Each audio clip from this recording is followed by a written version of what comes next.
केला गेला. मला त्याच्यामध्ये केसमध्ये अडकवण्याचा आणि मला माझं खच्चीकरण करण्याचा हा प्रयत्न.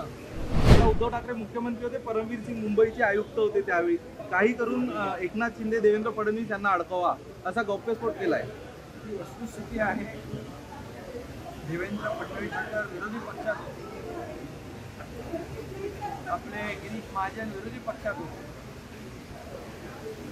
एक वेळ आपण समजू शकतो की विरोधी पक्षाला अडचणीत आणणं, गोत्यात आणणं, त्यांच्यावर खोट्या केसेस दाखल करणं.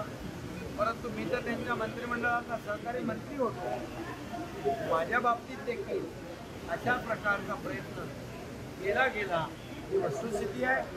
मी स्पष्ट त्या बाबतीमध्ये आपल्याला योग्य वेळी पण ही वस्तुस्थिती आहे की तो प्रयत्न केला गेला.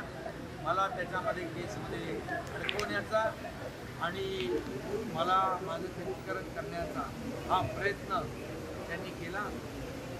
संरक्षणाचा विषय तो तर शंभूराज देसाई यांनी म्हटलेला आहे. त्यामुळे मी यावर योग्य वेळी सविस्तर सर्वपक्षीय बैठकीसाठी